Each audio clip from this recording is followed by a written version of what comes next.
Salut à toi et bienvenue sur ce nouvel épisode de Wing Chun Training.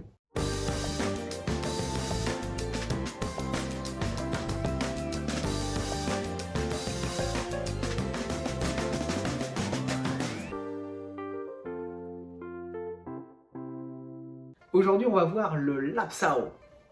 Le Lap Sao, c'est une technique de saisie du bras de l'adversaire pour nous permettre de frapper sur sa ligne centrale. Si je reprends ma ligne centrale, je vais venir la placer ici, je prends ma main. Hop, donc les doigts sont vers l'adversaire, je suis vraiment sur le bord de la ligne centrale. J'avance, je tourne la paume vers le bas, coude est bien sur la ligne centrale, et à ce moment-là, je vais pouvoir saisir le bras, le poignet de mon adversaire, hop, exercer une petite pression et pour pouvoir frapper sur la ligne centrale. En partant de la garde classique, mon Man Sao avec mes doigts vers l'adversaire vont avancer. Là, quand je suis au contact, je vais baisser la paume vers le bas. Mon coude est bien sur la ligne centrale.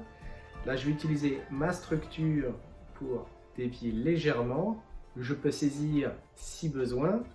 Et ensuite, je vais venir frapper avec mon poing sur la ligne centrale. Quand je vais utiliser mon Lap Sao, je vais avoir deux possibilités. Si je saisis le bras de mon adversaire, je vais pouvoir utiliser soit mon pouce, soit ne pas l'utiliser. Si je l'utilise, je vais avoir un meilleur grip, je vais être beaucoup plus puissant. Par contre, j'ai un plus grand risque de me faire retourner le pouce, donc ça, il faut que je fasse attention à ça. Si je ne l'utilise pas, hop, je vais avoir un grip un petit peu moins puissant, par contre, mon pouce sera en sécurité.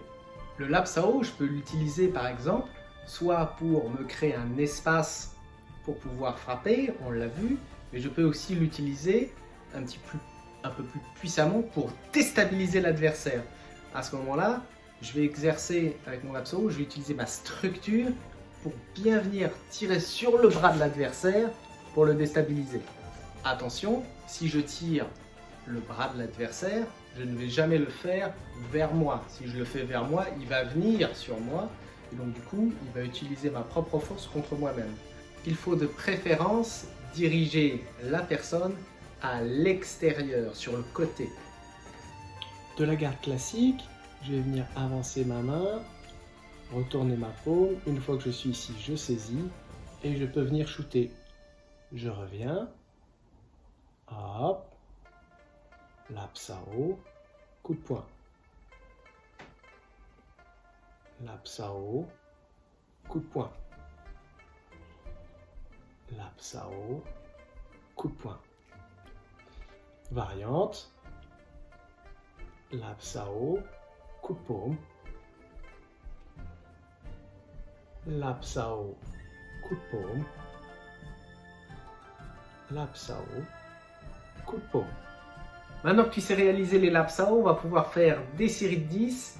L'idée, c'est vraiment de travailler doucement, comme d'habitude, pour intégrer le mouvement à l'intérieur du corps et ne pas avoir à y penser si on a besoin de l'utiliser.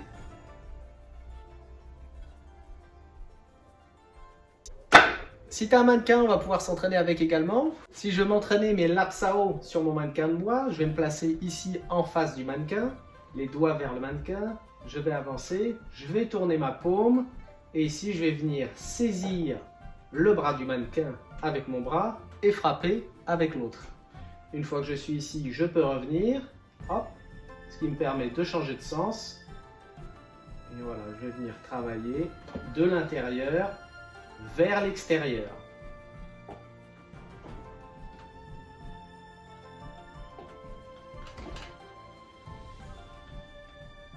Pour travailler mon Lap Sao sur le mannequin, je vais pouvoir, une fois que je suis ici, saisi du bras de l'adversaire, regarder si mes angles et mes positionnements sont corrects.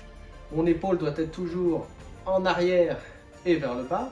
Le coude, pas à l'extérieur, mais bien vers le bas. Hop, ici. Et quand je vais venir exercer une traction, c'est pas mon bras qui va tirer sur le mannequin, non, c'est mon corps qui tire. C'est toute ma structure. Chaque articulation doit être connectée avec toutes les autres pour pouvoir exercer une pression sur le mannequin et pour pouvoir frapper en même temps. Maintenant que tu es à l'aise avec ton Lapsao, on va pouvoir l'intégrer avec toutes les autres techniques que tu as pu voir dans les épisodes précédents. Si tu as un sac, on va pouvoir s'entraîner avec également. Une fois que je suis bien à l'aise avec mes Lapsao, je vais pouvoir m'entraîner sur le sac. Donc je vais me placer ici et je vais venir travailler mes Lapsao avec un petit coup de poing pour, comme d'habitude, travailler le retour. Lapsao, coup de poing. Ici, Lapsao, coup de poing. Je peux le travailler avec une variante, le fameux Lapsao, coup de paume. Lapsao, coup de paume. Une fois que je suis à l'aise avec mes Lapsao, je vais pouvoir les intégrer à toutes les autres techniques que j'ai pu voir dans les épisodes précédents. Voilà, c'est terminé pour aujourd'hui. J'espère que ça vous a plu. Partagez la vidéo à vos amis pour qu'ils puissent également s'entraîner. Je vous remercie et puis je vous dis à bientôt pour une prochaine vidéo. Bon entraînement!